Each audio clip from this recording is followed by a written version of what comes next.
Hello అండి, welcome to my channel Sanskrit lecturer Haima. అందరు బాగున్నారా? మీరు ఎప్పుడు హ్యాపీగా ఆనందంగా ఉండాలని మనసారా అమ్మను వేడుకుంటున్నాను. ఇవాళ కూడా ఒక మంచి శ్లోకం చెప్తానండి. ఏతే సత్పురుషాః పరార్థకటకాః స్వార్థాన్ పరిత్యజ్యే సామాన్యాస్తు పరార్థముద్యమభృతః స్వార్థా విరోధేన ఏతే తేమి మానవరాక్షసాః పరహితం స్వార్థాయ నిఘ్నంతి ఏతు ఘ్నంతి నిరర్థకం పరహితం తే కేన జానీమహే. ఎంత అద్భుతమైన శ్లోకము. ఏతే సత్పురుషాః పరార్థఘటకాః స్వార్థా విరోధేన స్వార్థం పరిత్యజ్యే.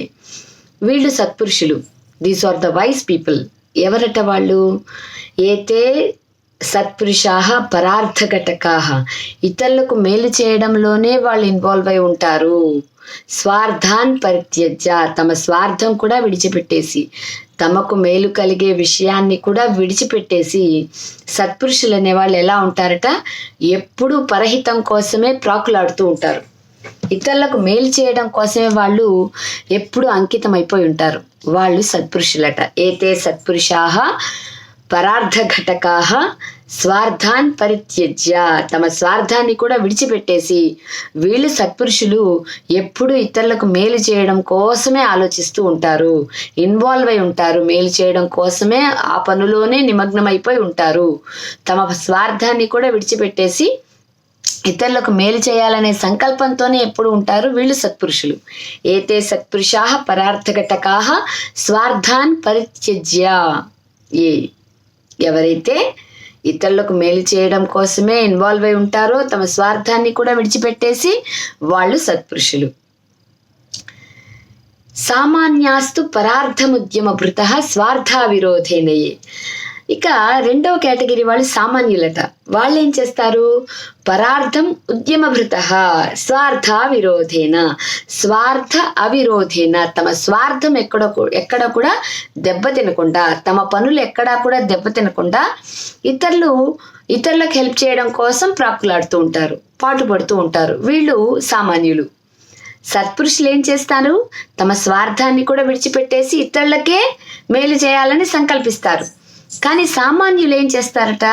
తమ స్వార్థానికి ఎక్కడా కూడా కుంటుపడకుండా, తమ స్వప్రయోజనాలు ఎక్కడా కూడా కుంటుపడకుండా ఇతరులకు హెల్ప్ చేస్తూ ఉంటారు. ఇతరుల ప్రయోజనాలు నెరవేరడం కోసం ప్రాకులాడతారు. ఫస్ట్ వాళ్ళు స్వార్థాన్ని విడిచిపెట్టేస్తారు. సామాన్యులు తమ స్వార్థం చూసుకుంటూ ఇతరులకు మేలు చేస్తారు సామాన్యులు. ఇంకా మూడవ కేటగిరీ ఉన్నారు. తేమి మానవ రాక్షసాః పరహితం స్వార్థాయ నిఘ్నంతి. వీళ్ళు మానవ రూపంలో ఉన్న రాక్షసులట. మూడవ కేటగిరీ వాళ్ళు.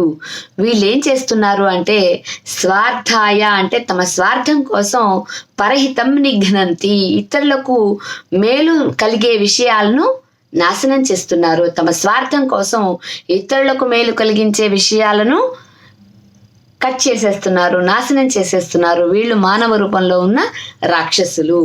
తేమి మానవ రాక్షసాః పరహితం స్వార్థాయ నిఘ్నంతి. తమ స్వార్థం కోసం ఇతరుల మేలు కలిగించే విషయాలన్నిటినీ సర్వనాశనం చేస్తున్నారు. వీళ్ళు మానవ రూపంలో ఉన్న రాక్షసులు. ఈ ముగ్గురు కూడా సత్పురుషులని, సామాన్యులని, మానవ రూపంలో ఉన్న రాక్షసులని చెప్తున్నాడు. ఇంకా నాలుగవ కేటగిరీ వాళ్ళు అసలు వాళ్ళని ఏ పేరుతో పిలవాలో కూడా తెలియట్లేదు అంటున్నారు. ఏంటట అది?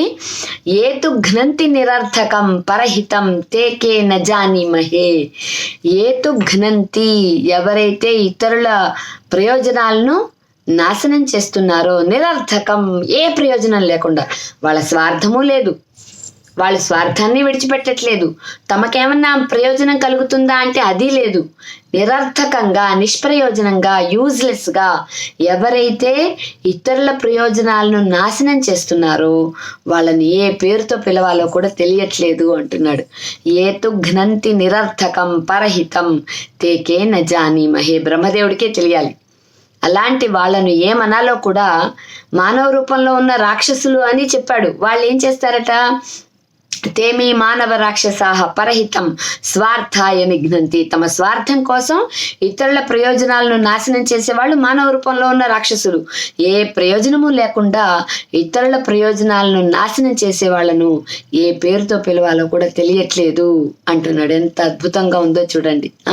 కాబట్టి మనం ఎప్పుడు కూడా, నిన్న కూడా ఒక శ్లోకం చెప్పుకున్నాం, మేఘాలు, అలాగే చంద్రుడు, సూర్యుడు, సముద్రుడు, అలాగే ఇంతకు ముందు కూడా చెప్పాను, ప్రకృతిలో ఉన్నవన్నీ కూడా మానవాళి శ్రేయస్సుకే అవి అంకితం అయిపోయాయి. ప్రకృతిలో ఉన్నవే అలా అంకితం అయిపోతే ప్రకృతితో అనుసంధానమై బతికే వాళ్ళం మనం కూడా అవి ఎంతో కొంత నేర్చుకోవాలి కదండి. కాబట్టి మనం కూడా మానవాళి మనుగడకే, ఇతరుల శ్రేయస్సుకే మనం హెల్ప్ చేయాలి, కానీ ఇతరుల ప్రయోజనాలను నాశనం చేసే పనులు మనం ఎప్పుడు కూడా చేయకూడదు. ఎప్పుడైతే మనం అందరి మంచి కోరుకుంటామో ఆటోమేటిక్గా మనం కూడా ఆ మంచిని పొందే వాళ్ళలో ఉంటాం. కాబట్టి మనం ప్రత్యేకించి భగవంతుని దేవుడా నాకు ఇది ఇవ్వు, దేవుడా నాకు ఇది ఇవ్వు, అది ఇవ్వు అని కోరికలు కోరక్కర్లా. ఎందుకంటే అందరి మంచి కోరేవాడికి సహజంగానే మంచి జరుగుతుంది, అందులో ఎలాంటి సందేహము లేదు. కాబట్టి మనం ఎప్పుడు కూడా మంచి మార్గంలోనే నడవాలి, మంచినే ఇతరులకు చేయాలి, మంచినే ఇతరులకు చెప్పడానికి ప్రయత్నించాలి. ఎప్పుడైతే ఇలా మనం ఉంటామో, ఇలా మంచి సందేశాన్ని అందరికీ ఎప్పుడైతే చెప్తామో, అది అందరూ గనక పాటిస్తే లోకం ఇంత అరాచకంగా ఉండదండి. రేపటి పౌరులు అనేవాళ్ళు చాలా అందంగా తీర్చిదిద్దబడతారు. కాబట్టి చిన్నప్పటి నుంచే పిల్లలకి ఇవన్నీ నేర్పించడం చాలా అవసరం. రామాయణ మహాభారతాలు కానీ, పురాణ ఇతిహాసాలు కానీ, వేదాలు, వేదాంగాలు ఇవన్నీ కూడా మనకు మంచి మార్గాన్ని, మంచి నడవడికని నిర్దేశిస్తున్నాయి. సో అవి ఎప్పుడైతే మనం ఫాలో అవుతామో మనం కూడా ఆదర్శవంతంగా ఉంటాం. ఎవ్వరికీ కీడు తలపెట్టం. మనం నిద్రలో కూడా మనకు ఆ స్మృతి, ఆ ఆలోచన రాదు. ఇతరులకు కీడు తలపెట్టాలనే ఆలోచన మనకు రాదు అసలు. ఎక్కడో దేశాన్ని సంరక్షించే మిలిటరీ వాడయుండి తన భార్యను ఎంత దుర్మార్గంగా చంపాడో చూస్తుంటే అసలు అలా ఎలా చేయగలుగుతారా అనిపిస్తుంది నాకు. సో ఇవన్నీ కూడా మనం చిన్నప్పటి నుంచి కనుక పిల్లలకి నేర్పిస్తే, నాన్న మంచి నడవడిక అంటే ఇది, ఇలా ఉండాలి, ఇలా బిహేవ్ చేయాలి, పెద్దలకి ఇలా గౌరవించాలి అని మనం చెప్తే ఆటోమేటిక్గా వాళ్ళు తెలుసుకుంటారు. చిన్నప్పటి నుంచి మనం చెప్పకపోవడమే మన తప్పండి. ఏదైనా సరే తల్లిదండ్రుల పెంపకంలో పిల్లలు ఆణిముత్యాల్లాగా తీర్చిదిద్దబడాలి, కానీ వాళ్ళు ఏదో నేరస్తుల్లాగా ప్రపంచానికి తెలియకూడదు. కాబట్టి తస్మాత్ జాగ్రత్త. మీ పిల్లల భవిష్యత్తు మీ చేతుల్లోనే ఉంది, కాబట్టి మీరు జాగ్రత్త వహించండి. ఇలాంటివన్నీ పిల్లలకు నేర్పించండి. ఓకేనండి. ఎక్కడా కూడా మీరు మీ పిల్లల జీవితాలతో అస్సలు ఆడుకునే ప్రయత్నం చేయొద్దు. ఎందుకంటే మన వల్లే పిల్లలు బాగుపడినా, మన వల్లే పిల్లలు నాశనం అయిపోయినా. కాబట్టి చాలా జాగ్రత్తగా చూసుకోండి. వాళ్ళని అనుక్షణం కనిపెట్టుకుని ఉండండి. ఇలాంటివి మంచి విషయాలు వాళ్ళకి చెప్తూ ఉండండి. ఒకసారి మళ్ళీ శ్లోకం చూద్దాం. ఏతే సత్పురుషాః పరార్థఘటకాః స్వార్థాన్ పరిత్యజ్య సామాన్యాస్తు పరార్థముద్యమభృతః స్వార్థా విరోధేన ఏ తేమి మానవ రాక్షసాః పరహితం స్వార్థాయ నిఘ్నంతి ఏ తు ఘ్నంతి నిరర్థకం పరహితం తేకే న జానీమహే. ఎంత అద్భుతమైన శ్లోకాలు ఇవన్నీ. నాకు మళ్ళీ అవకాశం ఉంటే తప్పనిసరిగా తెలుగులో ఉండే వేమన పద్యాలు కానీ, సుమతి శతకం కానీ అవన్నీ కూడా నేను మీకు చెప్పడానికి ప్రయత్నం చేస్తాను. ఎవరు విన్నా వినకపోయినా నా వంతుగా నేను చెప్పడం నా ధర్మం, నేను చెప్తానండి. నచ్చిన వాళ్ళు తప్పనిసరిగా అనుసరించండి. నచ్చిన వాళ్ళని మనం ఏం చేయలేం. హితం మనోహర చతుర్లభం పచః అంటారు కదా. మంచి ఎప్పుడు కూడా చెవులకి ఇంపుగా ఉండదు. అదే చెడు చెప్పామనుకోండి, వాళ్ళకి అరే నువ్వు హీరోలా ఉన్నావు అంటే వాడికి ఎక్కుతుంది, అరే నువ్వు మంచి మార్గంలో వెళ్ళట్లేదురా అంటే వాడికి ఎక్కదు. కాబట్టి 100 మందిలో 2 నా మాటలు విన్నా సరే నాకు సంతోషమేనండి. అందరూ వినాలనేం లేదు. నేను చెప్పేది అందరికీ నచ్చాలని అసలు ఎక్కడా లేదు. కాబట్టి ఖచ్చితంగా మంచి గ్రహించే వాళ్ళే గ్రహిస్తారు, లేని వాళ్ళు లేదు. బాగుపడే వాళ్ళు వింటారు, బాగుపడని వాళ్ళు వినరు, నచ్చదు వాళ్ళకి. కాబట్టి ఎంతమంది విన్నా, ఎంతమందికి నచ్చినా నాకు సంతోషమే. 100లో 2-3కి నచ్చినా నాకు సంతోషమే. నా ప్రయత్నం అయితే మాననండి. Thank you అనుండాలి.